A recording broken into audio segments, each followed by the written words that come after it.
राशिद 2 साल बाद एक बड़ी सी गाड़ी पर अपने गांव वापस आया था। 2 साल तक उसने अपने वालिदैन या फिर किसी रिश्तेदार की खबर नहीं ली थी। गांव वाले उसके लिए मर चुके थे, मगर आज 2 साल बाद गांव वालों ने देखा कि राशिद एक बड़ी सी गाड़ी में गांव में एंट्री मारता है, जबकि उस गाड़ी के आगे पीछे 2 गाड़ियां होती हैं जो कि उसकी हिफाजत के लिए थी। गनमैन हाथों में बड़ी बड़ी बंदूकें लेकर अपनी नजरें चारों तरफ घुमा रहे थे। राशिद के इस प्रोटोकॉल पर गांव वाले हैरान थे, जबकि 2 साल पहले जब वो गांव से गया था तो बिल्कुल खाली हाथ था। वो अपने बाप से नाराज होकर घर से निकला था। उसने गाड़ी का शीशा नीचे किया और देखा कि उसका वालिद फजलदीन गन्नम की कटाई में मसरूफ है, जबकि फजलदीन की बीवी अपने शौहर के लिए खाना लेकर आई थी और एक दरख्त के नीचे बैठी वो अपने शौहर का इंतजार कर रही थी। वो गाड़ी से नीचे उतरा। फजलदीन ने अपने बेटे को देखा तो उसका मुंह खुले का खुला रह गया और यही समझ रहा था कि उसका बेटा राशिद उसके पास आएगा, उसके पाँव छुएगा, लेकिन वो तो अपनी जगह खड़ा मुस्कुरा रहा था। ना वो अपने बाप के पास आया, ना ही अपनी माँ के पास। उधर ही खड़ा रहा। फिर अपने वालिदैन से कहा कि मैं घर जा रहा हूँ, आप लोगों का वहीं पर मैं इंतजार करूंगा। दोनों मियाँ बीवी एक दूसरे का मुंह देख रहे थे और अपनी किस्मत पर रो रहे थे कि बेटा 2 साल बाद वापस आया है, लेकिन हमसे मिलना गवारा नहीं किया। फजलदीन ने उधर ही खाना खाया, खुदा का शुक्र अदा किया और फिर दोबारा गन्नम की कटाई में मसरूफ हो गया। उसकी बीवी नसरीन अपने शौहर से कह रही थी कि बेटा घर में हमारा इंतजार कर रहा है और आप यहाँ दोबारा गन्नम की कटाई में मसरूफ हो गए, ये तो कोई बात ना हुई। चलें मुंह हाथ धोएं और फिर घर जाएं मेरे साथ। फजलदीन ने अपनी बीवी से कहा कि अपने बेटे के तेवर तो तूने देख लिए, ये बिल्कुल नहीं बदला। तुम ये अच्छे तरीके से जानती हो कि ये मालदार कैसे हुआ। मैं लानत भेजता हूँ ऐसे पैसे पर, इस शान पर। तुमने जाना है तो जाओ, उससे मिलो, मैं उसका सामना नहीं करूंगा। मैं गांव वालों के सामने अपना मजाक नहीं बनवाऊंगा। ये सुनकर नसरीन बीबी के चेहरे का रंग उतर गया था। उसने अपने शौहर से ज्यादा बहस ना की और उसे अब भी अपने शौहर का ही एहसास था। बेचारा सुबह से लेकर शाम तक वो घर से निकला, फसल की कटाई में मसरूफ था। वो चुपचाप घर वापस जा रही थी, जबकि फजलदीन अपनी बीवी को गौर से देख रहा था। फिर बीवी के पीछे वो भी चल पड़ा। दोनों मियाँ बीवी आहिस्ता आहिस्ता अपने घर वापस जा रहे थे। वो जैसे ही अपने घर में दाखिल हुए तो उन्होंने देखा कि राशिद अपनी बीवी पर चिल्ला रहा था। तंजिया अंदाज में वो अपनी बीवी रुखसाना से यही कह रहा था कि मेरा कहना ना मानकर तुझे क्या हासिल हुआ, जरा अपनी हालत तो देखो। तुमसे बेहतर तो उन औरतों की हालात हैं जो शहर में भीख मांगती हैं। मैं तो तुम्हें भी इस बात का मशवरा दूंगा कि वहाँ सड़कों पर भीख मांगना शुरू करो। अपनी हालत देखो ना, अच्छे कपड़े हैं, ये फटे पुराने कपड़े और पैरों में फटा हुआ जूता। और घर देखो जरा जिसमें तुम रह रही हो। रुखसाना अपने शौहर से कहने लगी कि मेरी इस हालत के जिम्मेदार आप हैं। अगर आप हमारी कफालत नहीं कर सकते थे तो मुझसे क्यों शादी की। राशिद गुस्से में अपनी बीवी से कहने लगा कि तुम्हें मैं अब क्या कहूँ, मैंने तुम्हें कहा था कि मेरे साथ शहर चलो। इस गांव से मुझे घिन आती है। यहाँ मैंने बचपन गुजारा और ऐसा अजियतनाक बचपन जो कि मैं अभी तक नहीं भूल पाया। रुखसाना उससे कहने लगी, मैं आपके साथ कैसे जा सकती हूँ जबकि आपने मेरी इजाजत के बगैर दूसरी शादी की। मैं उस औरत के साथ नहीं रह सकती, वो भी एक ही घर में। राशिद ने कहा, मुझे तुम्हारी इजाजत की जरूरत भी नहीं। हाँ, अलबत्ता अगर भूख से मरना चाहती हो तो यहाँ रहो, वरना मेरे साथ आ सकती हो। रुखसाना ने कहा, जब आपके अपने वालिदैन आपके साथ जाने के लिए तैयार नहीं तो मैं कैसे जा सकती हूँ वहाँ। पूरा शहर जानता है कि आपका क्या धंधा है, किस तरीके से आपने ये पैसा जमा किया है। आप ड्रग्स का कारोबार करते हैं, ये हर कोई जानता है, ये गांव का हर बासी जानता है। अखबारात में आपकी तस्वीरें भी छपी थी। मेरे पेट में बच्चा है, मैं इस बच्चे की विलादत से पहले हराम का लुकमा कैसे खा सकती हूँ। राशिद को बहुत गुस्सा आया। उसने अपनी बीवी को पांव से जोर से ठोकर मारी और बेचारी दूर जा गिरी। फजलदीन और नसरीन जो दरवाजे पर खड़े ये देख रहे थे, वो अपनी जगह से भागे। नसरीन अपनी बहू को संभालने लगी, जबकि फजलुद्दीन अपने बेटे पर हाथ उठाने वाला था। लेकिन राशिद ने अपने बाप का हाथ पकड़ लिया और फिर अपने बाप से कहने लगा कि अब्बा जान, ये गलती मत करना। अब वक्त गुजर चुका है जब आप मुझे मारा करते थे। आपकी बूढ़ी हड्डियों में अब वो ताकत नहीं रही। अलबत्ता मैं जवान हो चुका हूँ, मैं अब बड़ा हो चुका हूँ। न सिर्फ बड़ा बल्कि दौलत भी मेरे पास बहुत है। उसने वापस अपने बाप का हाथ जोर से झटक दिया। फजलुद्दीन ने रोते हुए अपने बेटे से कहा कि बेटा, मुझे माफ कर दो कि मैंने तुम पर हाथ उठाना चाहा। मैं भूल चुका था कि तुम बदल चुके हो, लेकिन हम पर रहम करो और इस घर से चले जाओ। हमें हमारे हाल पर छोड़ दो। राशिद ने कहा, नहीं, ऐसा तो मुमकिन नहीं। मैं आप लोगों को यहाँ से लेकर जाऊंगा। मैं ये जमीन फरोख्त करना चाहता हूँ। फजलुद्दीन बेटे से कहने लगा, लेकिन हम ऐसा क्यों करेंगे? मैं अपने मरहूम बाप की ये निशानी आखिर क्यों फरोख्त करूंगा? मैं पागल तो नहीं। जहाँ पर मैं पला बढ़ा, जहाँ पर मैंने अपना बचपन गुजारा, मैं अपना आबाई वतन छोड़कर नहीं जाऊंगा। राशिद ने बाप से कहा, लेकिन मैं ये जिल्लत अब मजीद बर्दाश्त नहीं कर सकता। मुल्क के बड़े बड़े लोगों के साथ अब मेरे ताल्लुकात हैं।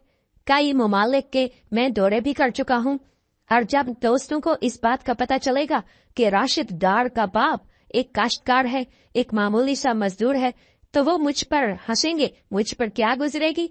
आप अपनी इज्जत को नहीं तो कम से कम मेरी इज्जत का तो ख्याल रखें। बदकिस्मती से आप मेरे बाप हैं और जब तक जिंदा रहेंगे मेरे साथ रहें। वहाँ आप लोगों के लिए आरामदायक कमरे हैं, अच्छा माहौल है, आपको कुछ भी नहीं करना पड़ेगा, ना कोई काम करने की जरूरत है, बस आराम ही आराम होगा और वहाँ आपकी इज्जत भी होगी। फजलुद्दीन की बर्दाश्त अब जवाब दे चुकी थी। बेटे से कहने लगा, बेटा, कौन सी इज्जत की बात कर रहे हो? लोग तुम्हारी क्या इज्जत करते हैं? बिल्कुल नहीं, वो तुम्हारे खौफ में मुब्तला है। वो तुम्हारे डर की वजह से तुम्हारी इज्जत करते हैं, जबकि पीठ पीछे तुम्हारी बुराइयां जरूर करते होंगे।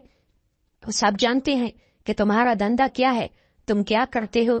ये जो तुम्हारे आगे पीछे बॉडी गार्ड्स आते हैं, ये फिरते हैं, लोग तुमसे खौफजदा हैं, लेकिन वो दिल से तुम्हारी इज्जत नहीं करते। मैं इस दिन भी तुम्हारे खिलाफ था जब तुमने जिंदगी में पहली बार चोरी की थी। चौधरी की बीवी के जेवरात तुमने चुराए थे और फिर अपने घर में ही छुपा लिए। पूरा गांव मुझ पर थू थू कर रहा था जब वो जेवरात हमारे घर से बरामद हुए। मैं शर्म से डूब चुका था, जबकि तुम्हारी माँ की हालत भी काफी गैर हो चुकी थी। राशिद अपने बाप से कहने लगा कि आज मैं जिस मकाम पर हूँ इसके भी आप ही जिम्मेदार हैं।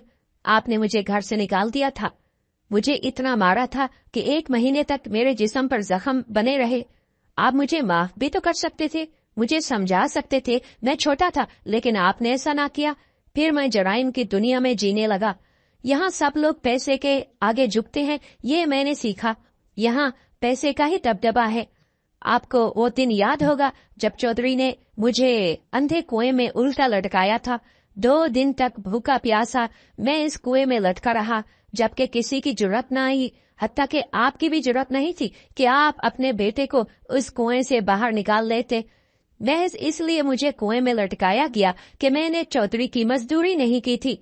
आज कहाँ गया वो चौधरी, कहाँ गई उसकी वो शान? बल्कि आपको बताता चलूं कि वही चौधरी खुद मुझसे मिलने आएगा यहाँ, देख लेना, वो भी आप लोगों के सामने। अभी थोड़ी देर ही गुजरी थी कि चौधरी मेहताब अपने बेटों को लेकर फजलुद्दीन के घर आया। उसने राशिद को सलाम किया, फिर कहा कि आप काफी अरसा बाद इस गांव में वापस आए हैं, मुझे इस बात की खुशी हुई। आप मेरे डेरे पर जरूर आना, मैं आपकी दावत करना चाहता हूँ। ये कहकर चौधरी और उसके बेटे वापस चले गए। राशिद ने मुस्कुराकर अपने बाप की तरफ देखा और कहा, बाबा, आपने देख लिया ना पैसे की ताकत, लोगों का रवैया कैसे बदलता है। पैसे के जोर पर कुछ भी मुमकिन है। आप मुझे इस जमीनों के कागजात दें, मैं इन्हें फरोख्त करना चाहता हूँ। इज्जत के साथ आप लोगों को अपने साथ शहर ले जाना चाहता हूँ। आप अपनी इज्जत का ख्याल रखें, साथ मेरी इज्जत का भी कुछ ख्याल रखें। मगर फजलुद्दीन ने साफ साफ इनकार कर दिया कि बेटा ऐसा मुमकिन नहीं। राशिद ने अपने बाप से कहा, ठीक है, फिर आपको अपने इस इनकार की कीमत जरूर चुकाना पड़ेगी। फजलुद्दीन अपने बेटे को न समझा पाया और न बेटा उसकी बात समझ रहा था, लेकिन अब उसे अपने बेटे से खौफ आने लगा। शाम हुई तो राशिद अपने आदमियों के साथ चौधरी साहब के डेरे पर गया। वहां राशिद का खूब इस्तकबाल किया गया, उस पर फूल फेंके गए, इसलिए कई तरह के पकवान पकाए गए। वहां राशिद ने ऐसे ही मुस्कुराते हुए कहा, चौधरी साहब, क्या आपको वो दिन याद है? वो दिन जब आपने मुझे एक अंधे कुएं में उल्टा लटका दिया था। मैं चीख रहा था, खौफजदा था, लेकिन मेरी मदद मेरा बाप भी न कर सका। शायद वो भी आपसे डरता था।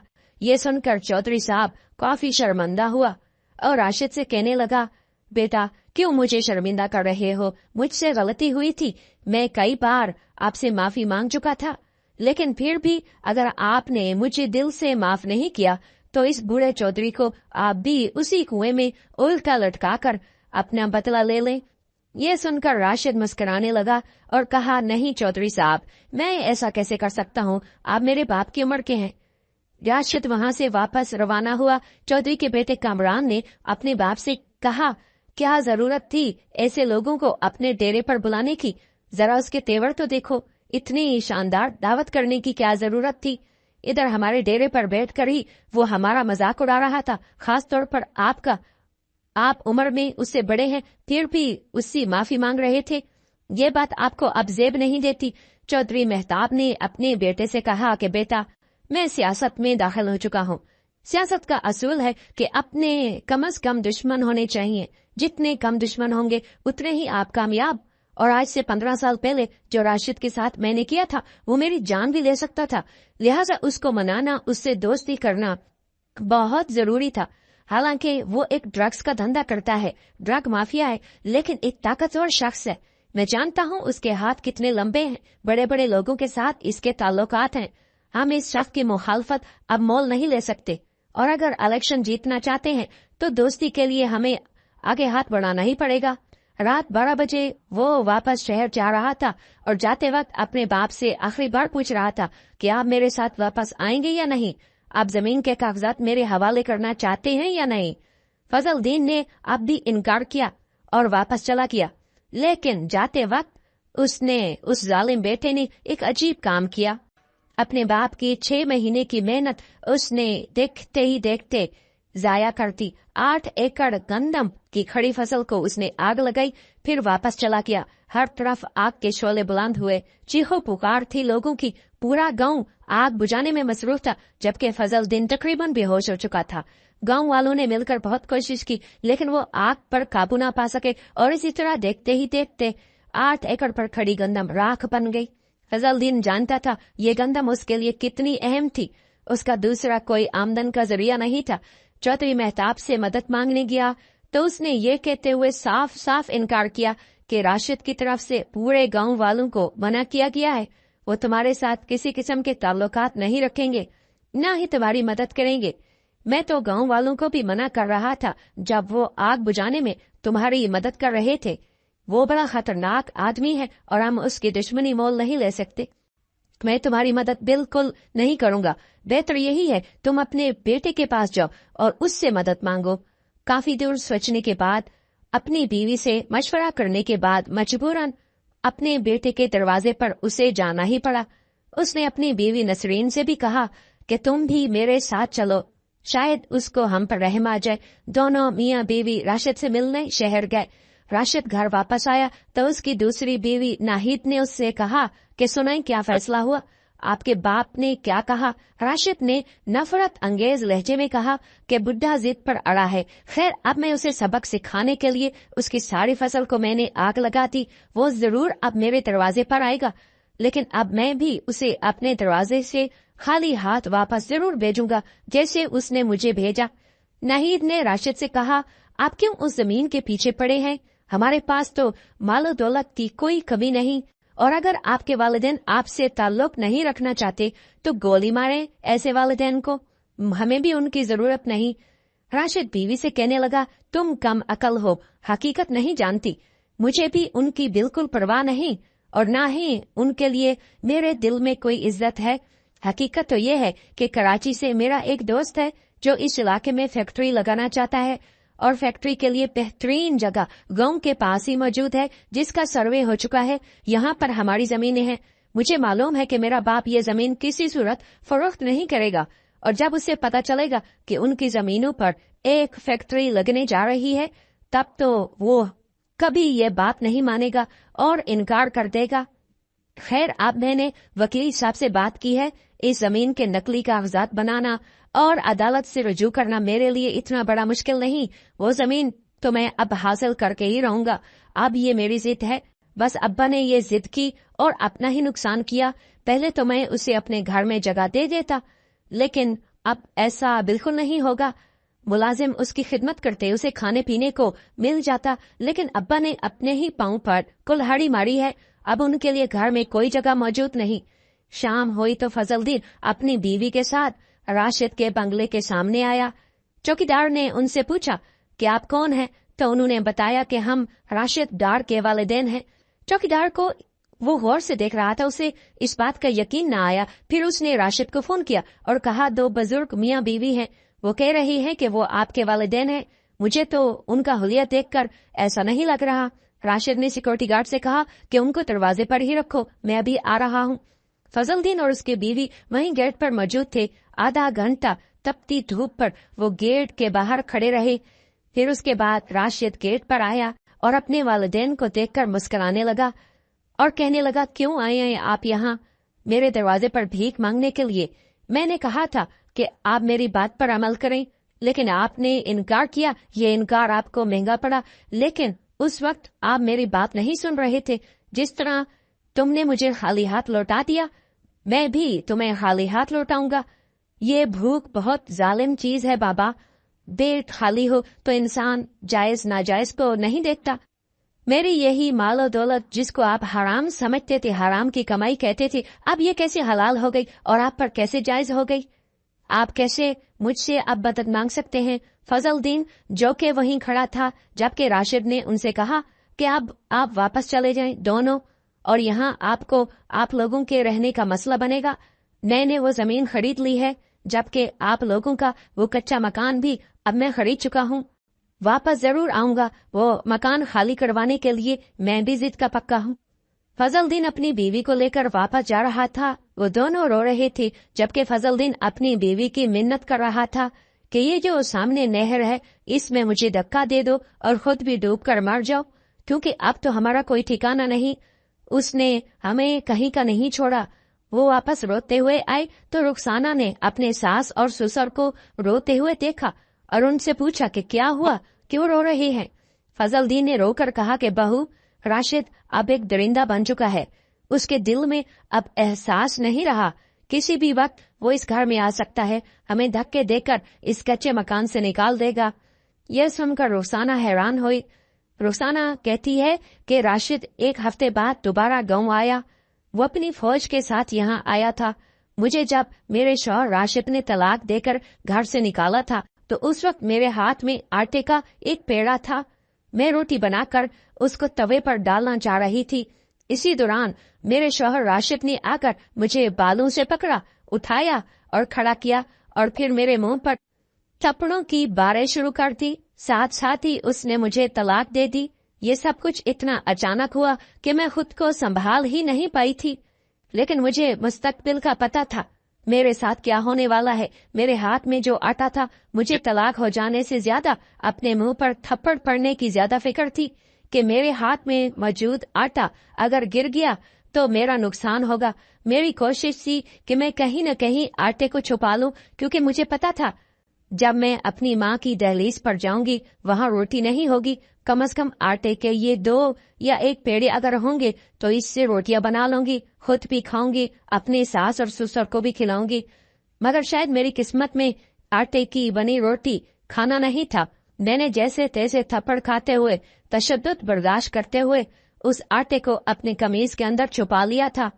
लेकिन जब मेरे शौहर ने मुझे और अपने वालिदैन को घर की दहलीज से निकलते हुए पांव की ठोकर मारी, तब मैं जमीन पर गिरी और आटा भी जमीन पर गिर गया। मैंने हाथ बढ़ाकर उस आटे को उठाना चाहा तो मेरे शौहर ने मेरे हाथ पर डंडे का वार किया। मेरा ये हाथ टूट चुका था और इस टूटे हुए हाथ के साथ मैं अपने माँ के घर आ रही थी। मैंने घर आकर अपनी माँ को नहीं बताया था कि मैं उजड़ चुकी हूँ, मुझे तलाक हो चुकी है। मेरी माँ ने मुझसे पूछा तो मैंने उसे बताया कि मेरा आपसे मिलने के लिए दिल कर रहा था, इसलिए आपसे मिलने के लिए आ गई। मेरी माँ की आखिरी वक्त चल रहा था। मुझे पता था मेरी माँ मजीद 2 या 3 दिन जिंदा रहेगी। वो सख्त बीमार थी, ज्यादा से ज्यादा 1 हफ्ते के लिए वो जिंदा रह सकती है। इस दौरान मैं अपनी माँ को ये नहीं बताना चाहती थी कि मुझे तलाक हुई, और ना ही ये पता चलने दूंगी कि मेरे शौहर ने मुझे मारा। मैंने गांव की 1-2 औरतों के पास जाकर अपना हाथ चेक करवाया। एक औरत मुझे करीबी गांव में एक बुजुर्ग के पास ले गई। उन्होंने मेरा हाथ देखा और उसको सीधा किया और उस पर प्लास्टर चढ़ाया। फिर प्लास्टर लगवा कर आई तो मेरी यही दुआ थी कि मेरी माँ होश में न आए या फिर दुनिया में ना हो। मुझे अपने जिस्म पर लगी चोटों की तकलीफ नहीं थी, मगर मुझे इतना मुझ में हौसला नहीं था कि मैं अपनी माँ को ये बात बता सकूं कि मुझे तलाक हो गई, मुझे मेरे शौहर ने मारा और मैं जख्मी हूँ।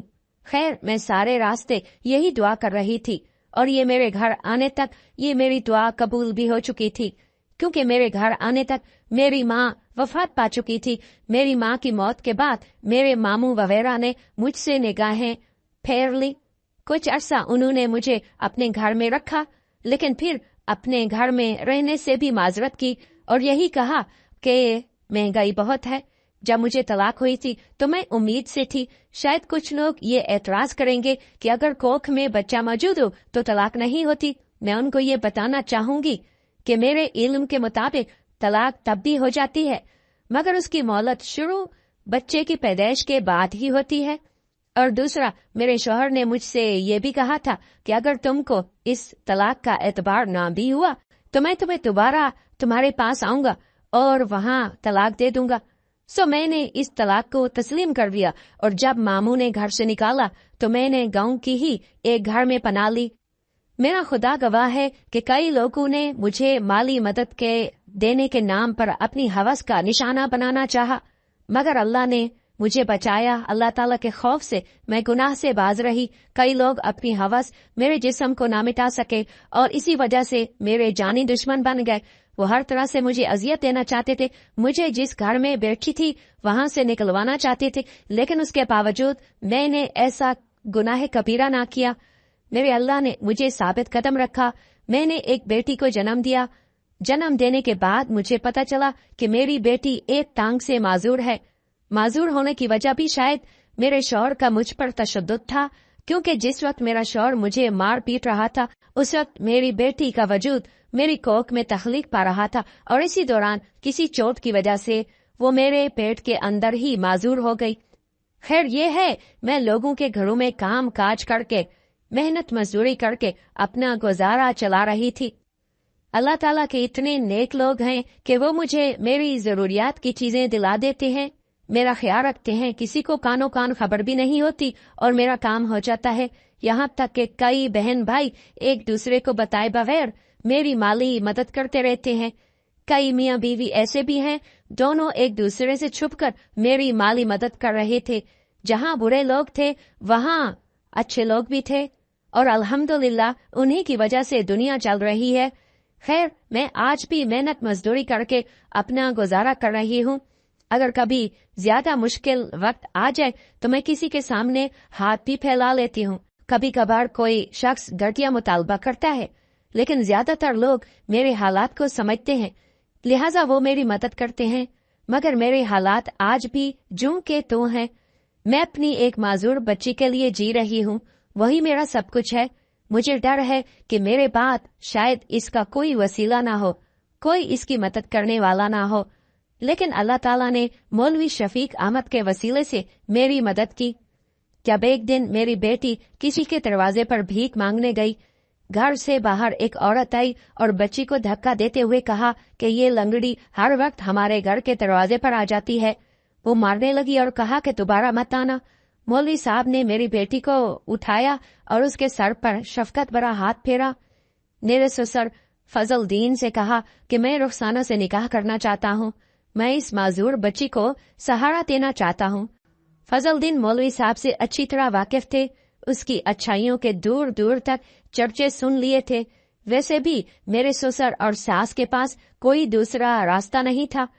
कोई ऐसे शख्स की जरूरत थी जो हमें सहारा दे, हमारी मासूर बच्ची का ख्याल रखे। मैंने मौलवी शफीक के साथ निकाह कर लिया। अल्लाह ताला ने मुझे एक बेटा अता किया। हम इस हादसे को जल्द अज जल्द भूलना चाहते थे जो कुछ साल पहले हमारी जिंदगी में आया। हम बस यही चाहते थे कि राशिद अपनी जिंदगी जिए और हमें भी जीने दे। न उसे खबर थी कि हमारा क्या बना, हम कहाँ हैं। हाँ, हम भी नहीं जानते थे कि वो कहाँ रहता है। हाँ, अलबत्ता कभी कभार अखबार में या टीवी पर उसकी तस्वीर देख लेते हैं। वो बहुत बड़ा आदमी बन चुका था। गांव के पास फैक्ट्री लगाना जो उसका ख्वाब था, अब वो पूरा हो गया। अपने बाप की जमीन पर उसने नाजायज कब्जा किया और फिर उसके दोस्त ने वहां फैक्ट्री लगाई। फैक्ट्री की वजह से गांव वालों का रहना मुश्किल हो चुका था। कई लोग बीमार हो चुके और आहिस्ता आहिस्ता तमाम गांव वाले वो जगह छोड़ रहे थे और हिजरत करने पर मजबूर हो गए। ये मौलवी साहब की तरबियत थी और मेरी मेहनत का नतीजा था कि हमारा बेटा जब बड़ा हुआ तो एक कामयाब डॉक्टर बन गया। मेरा बेटा ताहिर हमारे लिए, हमारे खानदान के लिए किसी नेमत से कम नहीं। इसने इस बिखरे, इस मुश्किल खानदान को दोबारा जोड़ने में मदद की। मेरे ससुर फजलदीन और सास नसरीन को अपने दादा और दादी होने का दर्जा दिया, जबकि उनका सगा बेटा तो अपने वालिदैन को घर से धक्के देकर निकाल चुका था और उनकी जमीन पर कब्जा करके बैठा था। राशिद को तो ये भी मालूम नहीं था कि उसके वालिदैन जिंदा हैं या मर गए। घर से निकलने के बाद उनका क्या बना, खुदा किसी को ऐसी जालिम औलाद ना दे। ताहिर ने अपनी बहन का अमेरिका में इलाज करवाया और इसी इलाज की वजह से वो अपने पैरों पर दोबारा चलना शुरू हुई। अब कोई शख्स उसे लंगड़ी नहीं कह सकता था। हालांकि एक प्लास्टिक की टांग थी, लेकिन उसकी चाल से कोई भी नहीं पहचान सकता था कि ये प्लास्टिक की टांग है। एक दिन अखबार में ही ये खबर पढ़कर हमारे रोंगटे खड़े हो गए। मेरे शौहर ने मुझे आवाज दी और फिर कहा कि जल्दी से टीवी ऑन करो। मैंने जल्दी से टीवी ऑन की तो आज की हेडलाइन ये थी कि शहर के सबसे बड़े ताजिर को उसी के सगे बेटे ने गोली मार दी। राशिद को उसके बेटे ने ही मार दिया था, और वो भी अपनी माँ के कहने पर। राशिद की दूसरी बीवी नाहिद को पुलिस पकड़कर ले गई, लेकिन उसका बेटा जफर अभी तक फरार था। उसका कोई पता नहीं चल रहा था कि वो आखिर कहाँ गया। मेरे शौहर मौलवी शफीक ने मुझसे कहा, क्या तुम्हें मालूम है उसके बेटे ने राशिद को क्यों गोली मारी? मैंने अपनी लाइल्मी का इजहार किया तो मौलवी साहब मुझसे कहने लगे, क्योंकि वो अपनी औलाद को हराम का रिस्क खिला रहा था। लोगों की जमीनों पर, उनके माल पर नाजायज कब्जा करके वो अपने बच्चों का पेट पाल रहा था। और ऐसी औलाद जब जवान हो तो वो कैसे अपने वालिदैन की फर्माबरदार और वफादार हो सकती है। मैंने अपने शौहर की ये बात सुनी तो उस दिन को याद किया जब राशिद बार बार मुझे और अपने वालिदैन को अपने साथ शहर ले जाने के लिए कह रहा था, जिद कर रहा था। राशिद के पास न जाने का फैसला मेरे लिए बहुत अच्छा साबित हुआ और मैं अपनी जिंदगी में बहुत खुश हूँ। वालिदैन के साथ बदसलूकी और नाफरमानी एक इंसान के लिए कितनी तबाहकुन है, ये मैंने अपनी आंखों से देख लिया।